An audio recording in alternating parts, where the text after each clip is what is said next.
And when I was just feeling all that. It's not necessary. I'm sharing my story, okay? I'm not demonizing people, but if that's how it looks, then I guess. But I'm not trying to. I'm literally just telling my story and how I feel. And I'm trying not filter it a little because I have I've let family back in, some family back in. I don't know if some might watch this or whatever, but I'm just saying, this is how I feel. I feel like my shit was always swept under the rug, and I feel like one of us got more help than the other in certain ways, and I feel like I was always the scapegoat, and I had to carry shit all by myself emotionally, and a lot of times people don't realize how much shit I'm going through, because I have learned that my shit don't matter, and I would just have to carry it and just deal with it and be strong, and so like, yeah, my brother's gone and it fucking sucks, but at the same time he's at peace, and I feel like he's at peace, and I'm grateful for that. It fucking sucks that it had to be that way. It fucking sucks that it seems like people only care after you die, after you're gone. So part of me was like, do I have to, that song, I just got reminded of that song, and I might actually play it, but I'll play it later off, Anyways, that song is like, do I have to die to hear you miss me? Do I have to die to hear you say goodbye? I don't want to act like there's tomorrow. I don't want to act like... I don't remember how it goes, but all the way, but yeah, so that song, that song, you'll know what I'm talking about. I could probably tag it in here or a different video, I don't know. Anyways, yeah, that's kind of how it feels. So I'm not saying that, that my parents or mom or whatever, they did the best they could at the time, I get it. But I could still honor that at the same time as being like, this fucking sucks and I deserved more support. So it's like, and so did my parents. Like, they went through a lot of fucking shit in their life too. It's not my responsibility, it's not my responsibility to be like, okay, you were traumatized, so you're completely off the hook. Okay, well, I have to heal from mine too.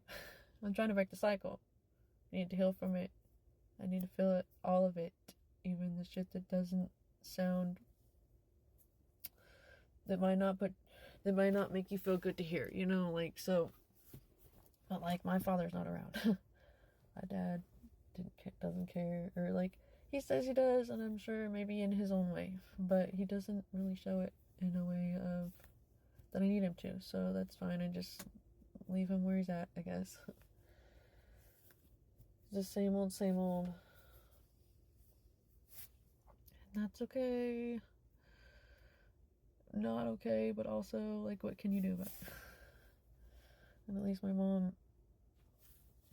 is in my life and helps me. We all made mistakes, but at least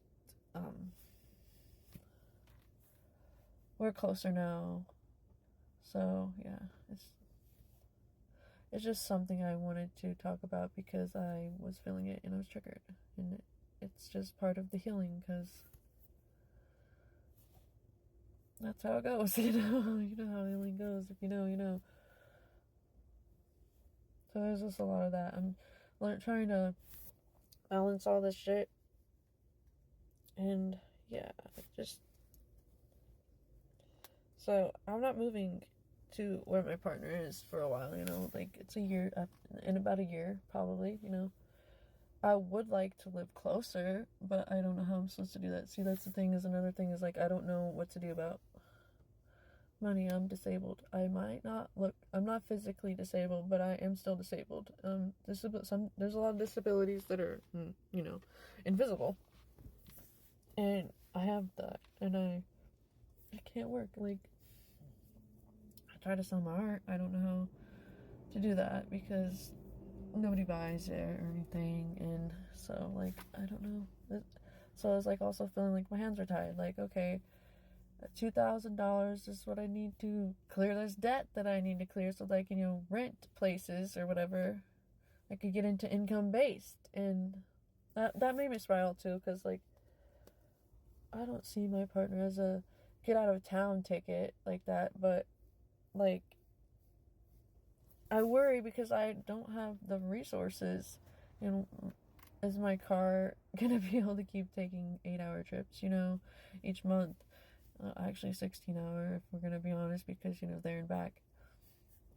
And I want it to be able to. I don't mind the drive as much because like I'm getting, it's pretty. It's not horrible, but I just worry about my car, but not the resources. And then, like I don't even have resources for $2,000, and to some people that's pocket change, and to me that's as hard to get as $2 million. Like, so I don't know. And I understand, well, look, the economy's fucked right now. Like, I understand, but there are people that make it like that, and I just know, and I'm happy for them. I'm glad that, I'm happy for people doing good. I just don't know what the fuck I'm supposed to do. I just feel kind of useless at times. And I have a Cap rising, and that's not helpful for that, because we have to, Capricorn placements have to feel fucking productive, and like, if you have those, you get what I'm saying. And if we can't, it's like, fuck, what are we here for? I have a disabled friend, she's a Capricorn sun, and she understands this. Like, it sucks, because it's like, then that's why you get stuck in places you don't want to. You'd leave if you had the fucking resources. And people, why don't you just leave the abusive relationship? I don't know. I don't have the fucking resources. What do you expect me to do? Like I could live in my car, but I mean, why? What's the point of that when I can live here? It's just. It's not horrible. It could be worse. I mean, it's gotten better, but like when I came back from my partner's place, because he has like an apartment, 2-bedroom apartment, I'm like, wow, this place is small. Because I was only gone for 9 days. How do I feel like it's that small? So what the fuck, that's crazy.